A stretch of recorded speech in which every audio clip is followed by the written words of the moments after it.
Welcome back to the shipyard. And Stars Matas. Yeah, that's right. A collaboration that you may not know that you need, but in fact you do need it.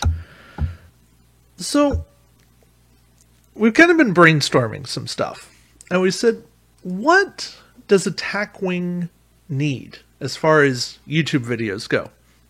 What Attack Wing needs is its own big, long conversation, and we'll get there someday. But, yeah, this is kind of the introduction video to, another YouTube channel, which is an excellent YouTube channel, very enthusiastic YouTube channel. One I've enjoyed watching. And also a chance to get more voices on the shipyard, because, well, frankly, me alone talking is kind of boring. So yeah, I'm a little YouTube channel here. I got into Attack Wing back in 2018, and I consumed probably about 70% of all the videos on YouTube. And when I ran out of, not all of YouTube, sorry, all of the Attack Wing side of YouTube. I eventually realized no one was making videos for a little while, and I was running out of videos to watch, so I started making videos. And then the shipyard came back, and I was so happy. Yay. So, as we were talking, we said, you know what? We need to talk about factions. And one thing that WizKids has done well of late with these faction packs is the factions kind of have an identity. At least yes. a little more of their own thing that they do. Now, this is going to be a little easier for some of the newer factions, say Romulans, Klingons, even Federation to some extent, Ferengi, and so on. Ferengi's going to be so easy. Going to be a lot tougher for, say, Species 8472, Bajorans, these factions that haven't seen new content. But we're going to try. By the way, I'm claiming Deep Space Nine is a Bajoran expansion. Oh yeah, that's how I was looking at it too. I think that's the only way we can actually make... one ship that has the most factions on it. Yeah, I think that's the only way we can make the Bajorans actually a viable faction at this point. Mm-hmm. They're like, I'm probably going to use the term Diet Federation a few times. I was originally thinking Vulcans might be Diet Federation, but you know what? I don't think they are. They don't have the cards. No, the Vulcans are just early Federation. They're era-specific Federation. That's a good way of looking at it, but might want to save that for the first video. Ah, yes. Because our first video's going to be on Vulcans. Because, well, everyone except Andorians love the Vulcans. But yeah, I think pretty much everyone hates the Vulcans in that series. Oh, true. Back in Enterprise, yeah, I'm not sure anyone actually liked the Vulcans, except when they came to the rescue. But yeah, they definitely had it very unlikable for a very long time. But there's a distinct point when they start to make them likable, and you're like, oh my gosh, this is the Vulcans we know. That was season 4, wasn't it? Maybe end of 3, 4. It was basically at the end of the show. Yeah, it was when the sort of ambassador guy. I'll probably throw a picture of this card on the screen. Sarek. When the ambassador guy betrayed the Vulcans to help the Federation, and then it was like, oh, hey, this is the Vulcans we know. Exactly. So, anyway, the identity of a faction, what they bring to the game, that's the first thing we're going to talk about. Yeah. Then I think the easiest way to introduce that would actually be just mentioning very quickly the X-Wing games' identities, because they made it very clear. Ah, okay. See, yeah, because I haven't kept up as much with newer X-Wing. I kind of got out when they brought in Scum and Villainy, and I was like, this is cool and too much for me. Yeah, so with X-Wing First Edition, it was pretty clear. It was the Rebels focused on quality ships that were more expensive. The Empire focused on swarm fleets pretty much exclusively, with a few exceptions. Each faction had exceptions. And then Scum and Villainy were about ships that could operate entirely on their own without needing support from another unit. Instead of synergy abilities, they typically had debuff abilities. And so it was like a very simple, balanced setup they had. But with Attack Wing, you've got... I can't even think of the number of factions off the top of my head, but we've got a lot of factions to work with, and WizKids had to do what they could to try and give them an identity. And some of them stuck, some of them didn't really stick. I want to think it's 13. Wow, that's a big number. Well, we know how many episodes of the show we'll have. Although I'm not sure that the Q Continuum really counts. I'm definitely going to have to do a video about the Q Continuum, though. Okay, then we're doing a Q Continuum video. You heard it here. Mainly because I want to talk about possible custom ships, because the Q faction needs a ship.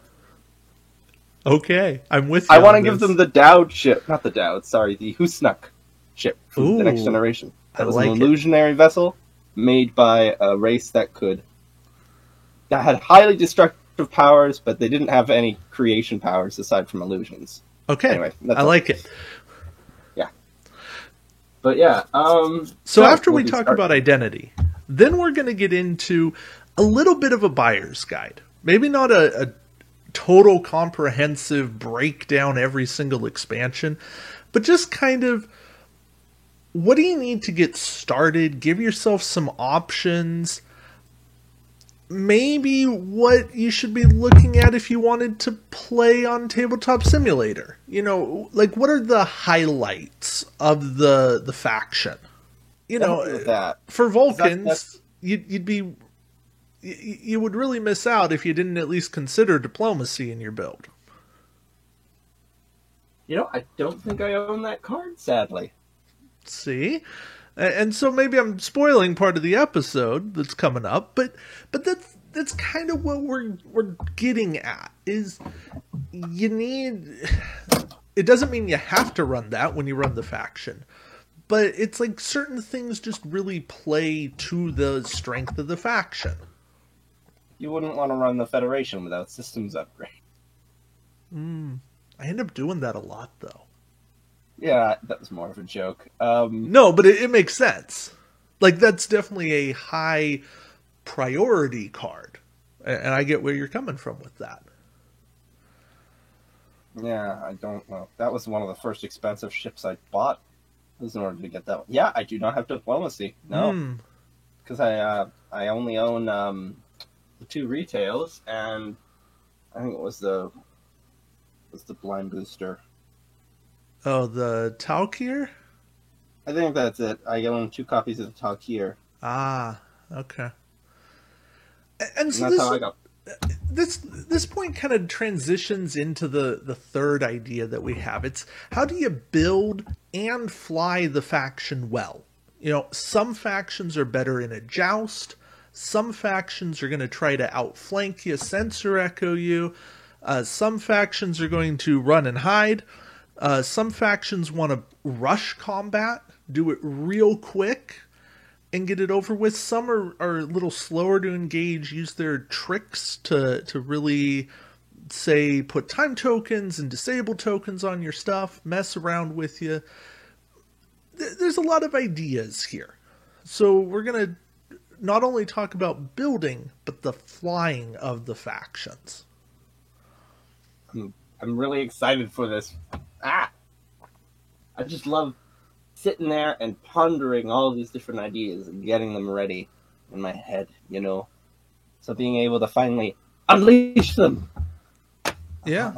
And of course, this is not a comprehensive strategy. This is just some things to get you thinking about. Can you run defensive Klingons? Can you run sneaky Klingons? Or are Klingons really just only meant for a joust? Yeah. Also, if you're new to the game, you'll want to Probably start by collecting one faction. You might mistake this game for Warhammer and think you're only supposed to build one army before you realize, no, you're supposed to buy every single ship there is. Yeah, pretty much. Gets really expensive that way. Yes, it does. But, yeah, I made the mistake of, like, I always thinking, no, this is cheaper than Warhammer, until I watched a video about starting Warhammer, and I found out, no, I've spent more money on this than I think some people have on Warhammer. And I've only been playing for 2 years. Yeah. The good news I is... still don't have what would be considered a large collection. I do. Mind you, Canadian shipping costs are heck. Oh, yeah. Yeah, I do feel bad for you guys. But yeah, so yeah, that would also be pretty good because when I started collecting Federation and Romulan. I mean, those are good factions. I was so lucky because I managed to actually get a Romulan starter set that had been sitting in a comic book shop in the city for a while. Very nice. And so that really cemented me into the Romulan faction because I only bought like 3 Romulan products and I already had like 9 chips. So that's pretty good. See, that's what those faction packs are. I really wish WizKids would keep them in stock. Yeah, definitely. But I'm hoping we're not here just to bash on WizKids. It's a little easy to do sometimes. We're here to actually say some good things about the game. Yeah. Can you believe it? Good things about Attack Wing in 2020. Needs to be good things about something, right? Yeah. Another point that we want to really focus on, and I think this gets overlooked. I know I overlook it, but this is something I'm definitely not good at. If we see a faction on the table, how do we beat it? Yeah, like, oh no, Borg, what do you do? Ah! It's easier than it looks. Exactly. So, like, if you see Klingons and the Klingons want to joust, should you joust back with them? Probably not. I'll tell you one faction I don't know how to fight at the moment. I don't know how to combat the Ferengi. Sounds silly, but I don't. They're tricksy. I've typically found ramming a torpedo down their throats to be effective. I'll have to keep that in mind. Probably actually have to do some tabletop simulator games in preparation for some of these videos. Yeah, that'll be the other side of it because, we're not necessarily talking about absolute pure faction play, but that's kind of the idea, is just to explore what these different factions have to offer. And we're also going to talk about how thematic a faction is. Does it feel like we are that faction, right? If we play Borg, do we feel like we can actually say resistance is futile? If we're playing the Klingons, does it feel like today is a good day to die? Oh, yes, the Klingons! That I think, has probably one of the best faction feels in the game, honestly. And no, I'm not actually talking about running those particular cards, but just talking in general about, does the game emulate the show? When you get behind the wheel of the ship, does it feel like you're just playing a generic starship with a paint job on it that says, I'm X faction? Or does it actually feel like, I'm hunting down Michael Eddington in the Badlands? Or, does it feel like my shuttlecraft is actually docking with my ship? Or have I just slapped a battery on the side of my ship filled with crew that I can expend? Like, yeah. Are these things working? No, or are these things just excuses for game mechanics? Of course, there's always some amount of abstraction going from a show to a game. Not saying it's ever 100% comparable, but just trying to give a feel of, does this evoke the same ideas? That's the I already idea. think of a few good examples. Yeah. I think Andorians, although they aren't their own faction in the game, yeah, I guess I can talk about the Andorians because we won't be really covering them as a faction because they aren't a faction in the game, but they definitely feel thematic whenever you play them because it's all like, I want to support my friends. I've got all these cards that are support-based, but they're also very anti-Vulcan. I don't know. We might break down Independent a lot. We could do so it. I'm looking forward to the Maquis one. Yeah. And then the last thing we're going to do is some kind of like a top 3, top 5 of favorite ships from the faction, or favorite upgrades, thematic upgrades. That'll vary from faction to faction. We're willing to take ideas on that, but we're going to do some kind of favorites from the faction.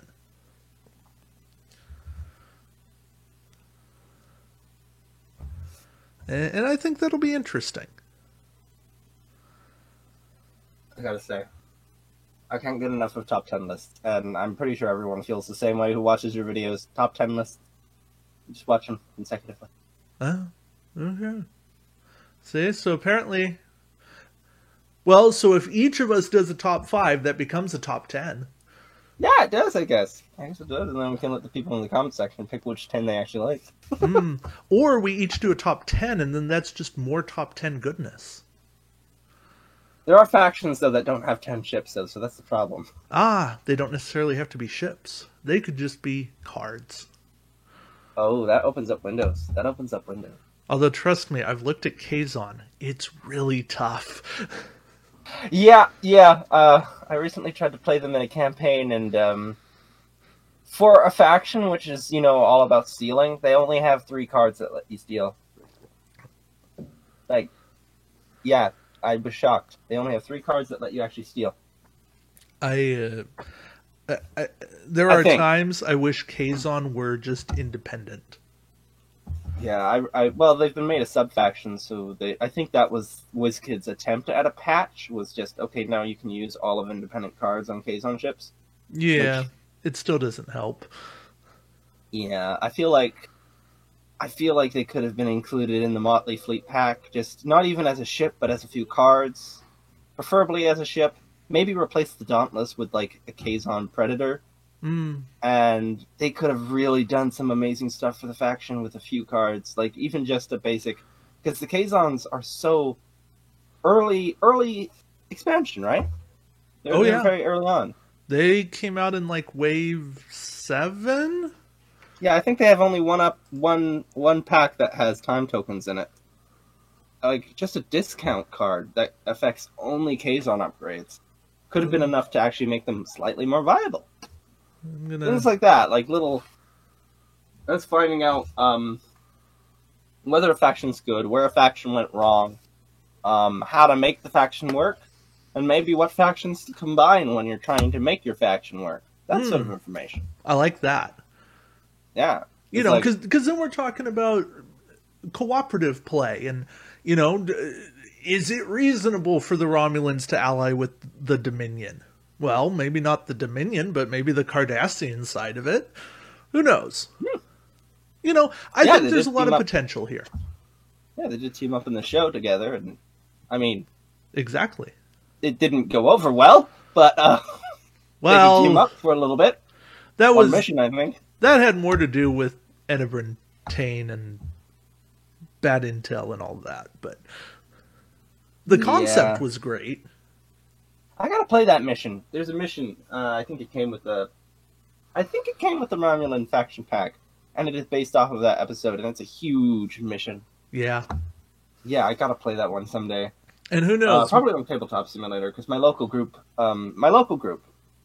plays just very short games, typically with one ship. Because if you add any more than one ship, then the game becomes longer. Yeah.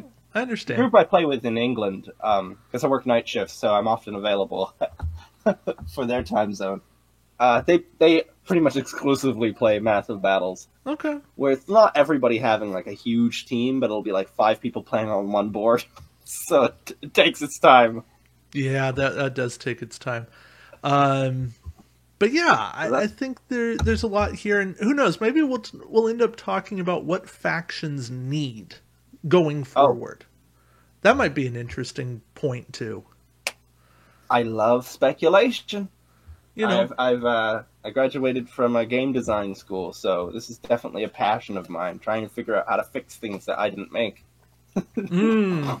I like that. I enjoy doing that too. My wife yells at me when I try to critique her cooking, though. Yeah. Everyone's an expert, but the one who actually made it. Yeah, pro tip, everyone: don't critique other people's cooking if you want Only to continue praise. eating it. There, not only do Yeah. you get Star Trek advice, you get some life advice today. Mm-hmm. Yeah. All Like, right, don't and I flip guess we'll come up with some kind of fancy name for this collaboration. But you know what? It's all fun, and I for one am looking forward to this. Mm-hmm. I'm thinking for this first series, we'll probably be hosting it on your channel. I probably both. Yeah, alternating between episodes. I can get on board with that. Yeah, we'll figure it out. We'll figure it out, or maybe we just I just both know you have the largest subscriber base, so it might be logistically sound to put it on yours for the beginning. or maybe we just both upload to both channels That would work too. because hey, that lets everybody see it who would be interested in seeing it. And that's truly what the series is about. It's about bringing back the game. Exactly. So that is an intended goal. And hey, when you do collaborations, I know when I watch YouTube music collaborations, a lot of times the videos end up on both channels or all the channels. So, and no one complains about that sort of stuff. It's like, hey, if you want to watch it on one person's channel, fine. If you want to watch it on everybody's channel, okay. Oh, as for a possible upload schedule for this, we don't have one laid out right now. We're still trying to figure out how long the editing process will be. We're trying to keep it quick. That's sort of a theme that both of our channels have been trying to work towards, is more faster to make videos that can deliver more content faster. I'm ideally trying to keep it down to a week, just because I don't have too much free time anymore, because I'm working full time. Right. But ideally, once I get a system in place, it'll be faster. That's what sort of this first video is also going to be an experiment of, is how long does it actually take to make these things? Yeah, and I think one of I the did a other test today, and it ideas... didn't take too long. Yeah, that's always good. One of the other ideas is, hey, if we put out a video a week or every other week even, that keeps people coming back for more. Because our channels still have our own independent videos. Exactly. I know the Shipyard has... I think I mentioned already that I started making when there was a bit of a lull between channels. My channel has entered a little bit of a lull now because I'm working full time, but the Shipyard has now jumped back in and is making video after video after video, and it's very good to have the content back. Well, I try. I may not have the quality at this point, but I have the quantity. Mm-hmm. I got to be a little lighthearted about that sort of stuff. Well, you know, a lot of the times when I watch tackling videos, I don't typically watch them because of the ADHD. I just listen to them most of the time. Yeah. While I'm doing other things. To this date, whenever I buy a tackling set, I look up both a Shipyard video and a True Flight Silverwing video, and I watch them. Even if I'm just like, I have the item in the cart, I'm like, I need a second opinion here. I still watch both of those videos, so it's great to be working with the Shipyard here. Yeah. Well, hey, True Flight was the first. He did all the big stuff, and he kind of set the bar. So I can't take any credit there, but I've always been appreciative that people would even be willing to listen to what I had to say about a game that I love. Oh, one of the other funny things that might come out of this series is just how odd my pool of knowledge might be, because I joined in 2018 and then I consumed all these videos that have been made over the... How long has this game been running? Since 2014? 15. 15, okay. So I've been consuming like 5 years of videos, and that made up a lot of my knowledge base, and then I started playing the game against myself. So I have a very unique play style, because I initially played just on my own. Then I started playing against the local meta of just my family, essentially, because lockdown. And then I started playing with some group from England that have their own custom rules. But the thing about my knowledge base is that it's sort of a compilation of a whole bunch of knowledge from 5 years. So half of the stuff I'm working with is outdated. So sometimes when I try strategies, they're old strategies, and I'll need someone to say, "Hey, you know what? That doesn't work anymore." Yeah, that happens. Like, I've definitely made a.